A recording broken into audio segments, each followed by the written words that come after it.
Hello you all, my name is Janice and this is for my Speech 1608 class. Today we'll be talking about how to change a tire. Now with that being said, how many of you all know how to change a tire?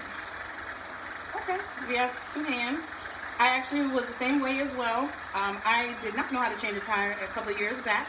I actually will tell you about a story one time. I was out in Wildwood and unfortunately I got a flat tire and I called my dad and my dad came, thank God, and fixed the tire for me. But I told myself and promised myself that going forward I will not know how to change a tire, and also learn like the basic 101s on what to do, you know, if something happens to our engine or whatnot. Now, today I will inform you, my audience, on what's needed to change a tire in case of emergencies or a possibility of being stranded just like I was. So I will explain the equipment, what's needed, the steps to change a tire, and of course what not to do. So today I will teach you how to change a tire. Now, first off, there's several things that's needed when you change a tire. Obviously, a spare tire, a jack, a lug wrench, which should be usually in the trunk, okay?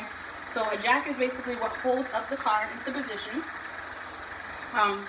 Usually it is in the back, like I said, and also the lug wrench is connected to it as well. Now, the lug wrench is something that you'll use to jack up the car, and then also too, you'll be able to take the lug nuts out with this as well, okay? Now, a nice tip to use is, because usually when you get your tires fixed or whatnot, it's usually at one of the tire shops, so the lug wrenches are on very tight. So I did find a neat tip to do is when you put it on the lug wrench itself, try to use your foot. I know it sounds kind of crazy, but you can use it to kick it to make it, or loosen it up a little bit, and then of course you'll be able to take off the rest of them and then change the spare tire. Okay, so now with that being said, let's go ahead and talk about the don'ts on what not to do when changing a tire. But first off, let me tell you about a nice little story, or a statistic actually. In 1998, there was a study by the U.S. National Highway Traffic Safety Administration. They estimated almost 5,000 injuries off of vehicle jacks, and that's in the whole year.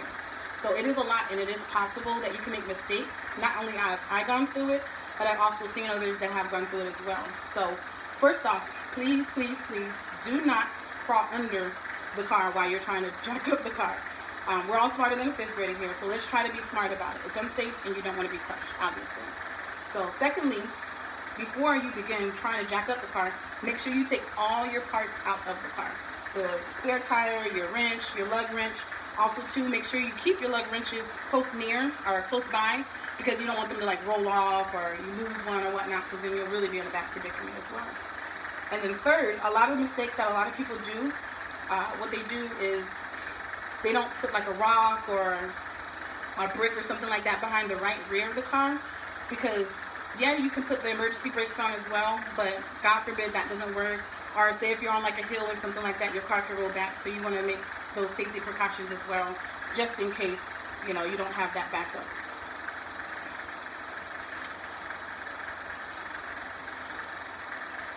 So now that we've talked about the do nots, let's go ahead and talk about how to change a tire, okay?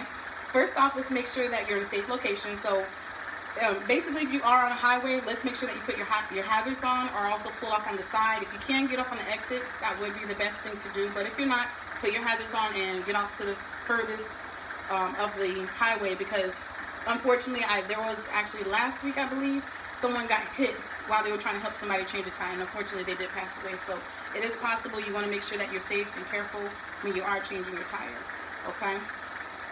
Now next, what you'll do is you'll position the jack underneath the car, usually about 2 feet from the tire. Depends on how big the jack is. There are some bigger ones than this. This one's a little bit small, so you'll put it maybe about a feet or two from it. But the bigger ones, you'll put it in the middle of the two tires, okay? Now next, what you'll do is you'll remove your lug nuts, remove the flat tire, replace the spare, obviously. Once it's positioned correctly, put your lug nuts on the spare, and then make sure that it's securely put on. Your spare usually should get you by for maybe like a week or two. It's not ideal to ride it out for a month or so, because obviously you're going to want to be in the same predicament as well. So it's just a short-term fix, okay? Now to conclude, we have discussed the basics of changing a tire. We've all come to understand that we may know someone who, or ourselves, who's actually gone through changing a tire, and may have hurt themselves or could have damaged the car even more. We learn the do's and don'ts, the importance of knowing the basics of changing the tire for our safety and also not to cause any more issues. And we also know the proper equipment of importance and safely using it, because it is quite often someone is sitting stuck in no man's land, basically, trying to figure out what the wrench is and why they can't fix it or whatnot. So I know a lot of us may be older adults, or we might rely on our friends or significant others to change a tire. However, what if AAA doesn't work, or if you can't get in touch with anyone, you also want to make sure that you have these tools as well to be able to change a tire. And with that being said, us women, we are the jack of all trades. So if a man can do it, we can do it even better. Thank you so much. Bye. Good job. Good job.